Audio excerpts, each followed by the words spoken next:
thanks for clicking on this video. Be sure to subscribe and click the bell icon and turn on all notifications to keep up to date with the latest information and discussions. Hey guys, remember me? The one with the eye, the robot arm? It's time to go back to the future!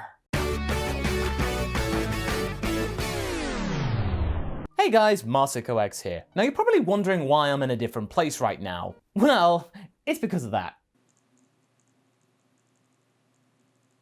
Yeah, I'm not moving that cat. That cat's too precious. It's a precious babu. But you know what? This actually plays well into the theme of our video today.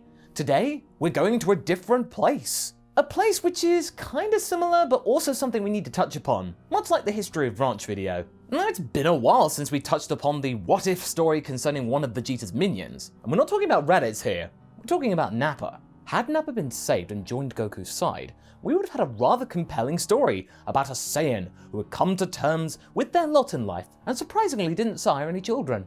Rather instead, to choose a life of helping other people and satisfying his own curiosities. That and tending to Cybermen in his garden. However, there is another Nappa in that story that we haven't talked about for a while. So instead of a part 12 of the Nappa Turned Good story, you know, the traditional stuff, and don't worry, that will come later, so you know, I'm not done with it yet, I instead wish to tackle the origins of his other counterpart. Something that will become useful later on, so it's best to get some context from where this Nappa came from. And I think you know who I'm talking about.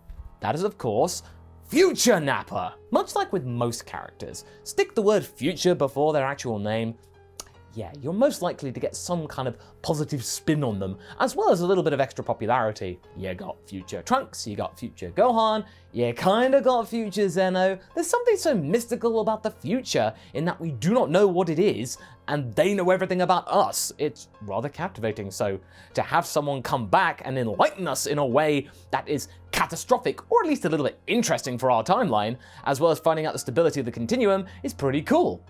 To mention a little bit profitable. Our Future Nappa has been in the story before, way back in part 3, when you all voted for him to return to the future and live out his life there and try to correct things. After that, we haven't heard from him, understandably, because he's busy in the future.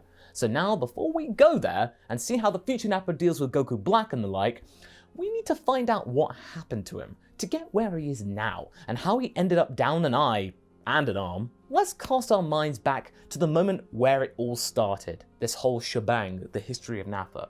Goku's passing. Much like in the original story, to our Z fighters, everything is lost. Goku has tragically fallen to this heart virus that has never been seen before on Earth. It had taken out the strongest being on the planet without just cause. Just bad luck, I'm afraid. And in a desperate move to wish him back, even though they kind of know that they can't do that because Shenron can't wish back people who have passed due to natural causes, viruses included, the team planned to gather the Dragon Balls anyway. They've got to try out something. This plan's probably not going to work, but who knows? They have to try, it's Goku! However, before they can get around to getting them all, a swift attack occurred. 2 androids who excelled everybody in terms of speed and power, were able to surprise the Z fighters, one by one. Nobody was safe. Not even Kami. First, they take on Yamcha, Tenshinhan, Krillin, and Chaozu. That fight isn't the most sophisticated one out there, understandably. If you remember how strong 17 and 18 are, you might be able to realize that the humans pose little to no challenge for the twins at this time. So yeah, they're gone. However, we have one key difference here, and that is the inclusion of Nappa. How does he help in this grave time for the people of Earth? Simply put, he does his job and protects the Son family at all costs. Nappa tries to protect Gohan by any means necessary. He does succeed in doing so, but at a huge price. Though he gives Gohan enough time to run away and be able to protect his mother at the same time, he is left a damaged and broken man. Because of his dishonorable cowardice and saving weaklings and the like, you know, the androids, self-justice and all that, the androids don't want to even grant him a warrior's end. Instead, they pick him off bit by bit, as if he were a stray oddity that tickled their fancy, not a worthy opponent. This wasn't a sparring match, this was sport! Nappa is left heavily wounded, but luckily for him, the androids have gotten bored of this particular sport and instead go wandering around for a while because, hey, they're teenagers with short attention spans. Now, upon their random wanderings, they encounter a tower in the sky high up above them.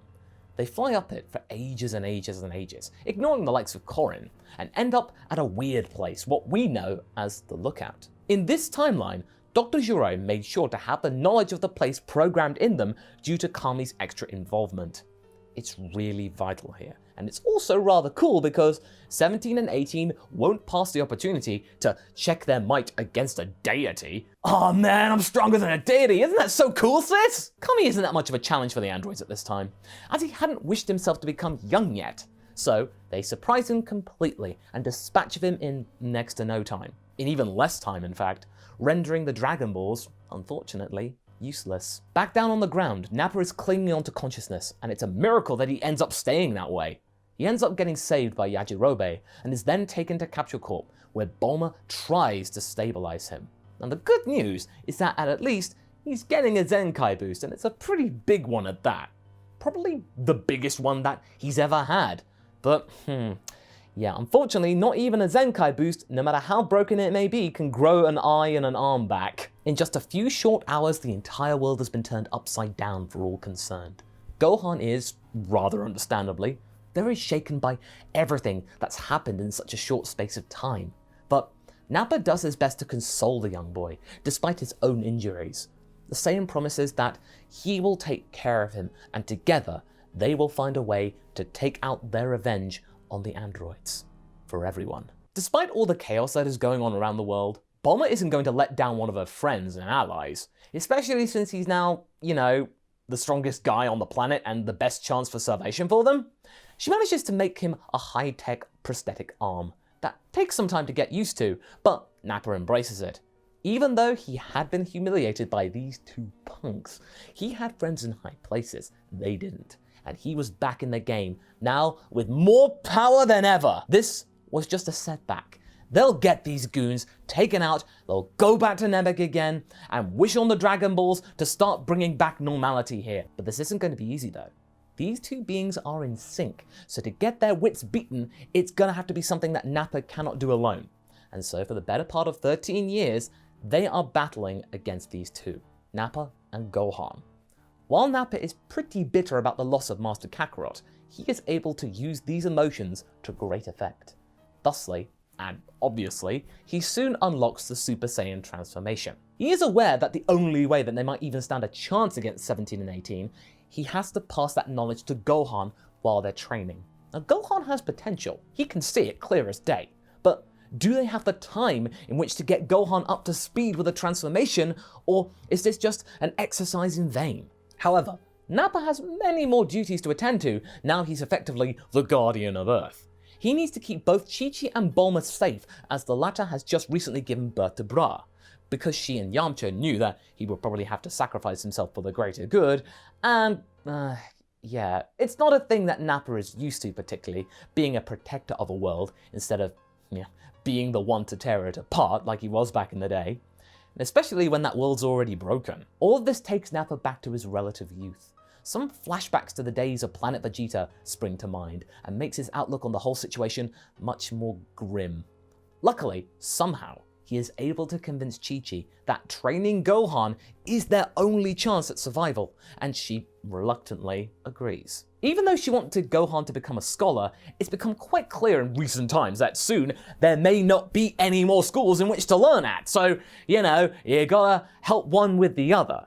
Gohan has to do this for the schools! After that, everyone who had survived up to this point moves into a special hidden Capsule Corp bunker, away from the city, deep within the tunnels underground the Capsule Corp area.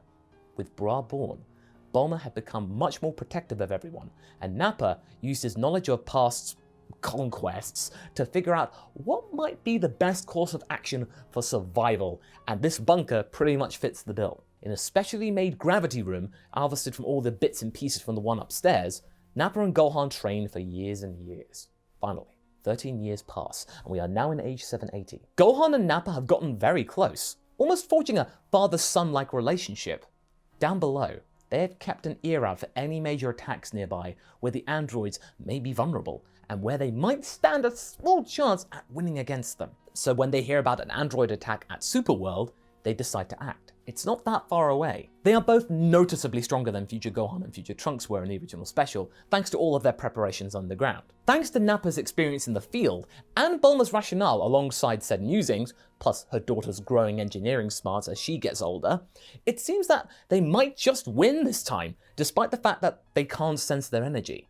But fortunately, neither can they. Gohan gets very confident when he manages to toss 17 into a Ferris wheel. They're on the ropes. We have the advantage here. He goes to finish him off. Wait, this is a little too easy. These guys are meant to be working in sync, and have plans for everything. Why would these punks go down so quickly? Something's not right. Nappa tries to warn Gohan that this might be a trap, but he's too late. 17 activates his barrier, while 18 leaves Nappa for dust and joins her brother, finishing Gohan off in the process. In his overconfidence, something that he may have gotten from Nappa after all their time training and bonding together, Gohan had fallen. The Son family were effectively done, and it was all Nappa's fault. Nappa is furious with himself. He had failed after all this time. Right when he thought, foolishly, they could best these androids, the plan failed. Screaming louder than ever before, Nappa loses all control in his Super Saiyan form. He's pretty much gone into a semi-berserk state. Not to be confused with his proper berserk transformation that he'll get later on in the original timeline. Well, our original timeline. But the androids use this lack of control against him and beat him senseless. Again. Leaving him broken, defeated, and humiliated. Again. Somehow, Nappa crawls back to the bunker with Gohan on his back. When she learns about the news, Chi-Chi lashes out at Nappa, refusing to talk to him. She is mad that it was him that survived and not Gohan. Nappa is heartbroken. I mean, this is perfectly reasonable. Chi-Chi's family was gone. She had no one to look after, or to love, or to seek solace with. Her family was done. They'd been taken away from her. And this fool that was meant to help save them just let them down. Both she and Nappa are at their lowest ebb. However, Bulma and Bra have a plan. They spend a lot of time deep down the recesses of their underground laboratory. And hey, if Jiro can have a perfectly functional lab in a cave in the mountainside, well, they can have one too underground. And they finish, most importantly, the time machine. Said time machine will allow Nappa to travel back in time and save the past. Maybe it will be a different timeline, it may be the same one, but who knows? It's worth trying. This is all they've got. And we all know what happened there. The androids in the main storyline are no longer a threat. Nappa befriends his older self, and he comes back to this timeline once the Cell games in the past timeline are all done. The first thing that Future Nappa does when he gets back, before reuniting with his friends of course, is to deal with the androids. And he's able to do that with as few words as possible, not reveling in it like a Saiyan usually would, treating it like it's just simply a job. 17 is surprised by the sudden change in power and mood in the Saiyan, and tries to negotiate with him, but yeah, he gets blasted into pieces. Before he blasts 18 though, he does bring himself to utter some words to the android. He voices his regret, as he believes that both of them had a potential to be so much more, you know? He had seen what they were capable of in the past, had they just not listened to their programming and just relied on their gut instinct. It's a shame. When he returns to the bunker, he is welcomed back by everyone, including Chi-Chi. He reveals that while he's getting older, there is still one last thing that he has to do before he pretty much calls it quits. And what's that? Well, they'll know in 3 years' time. 3 years later, Future Cell finds an older Nappa sitting in front of his time machine, smiling. This smile is the last thing that that monster sees in its life. But before Nappa can go and retire, he is visited by none other than the Supreme Kai. Shin mentions that they might need his help with something. Nappa sighs, but reluctantly agrees, saying, I'm getting too old for this. So what do you guys think? Did this provide you some key insight into the realms of Future Nappa? Did you enjoy finding out this bizarre and unusual spin on the traditional history of Trunks? Leave a comment below and let's get this discussion going, and I shall see you in the next video. Catch you later!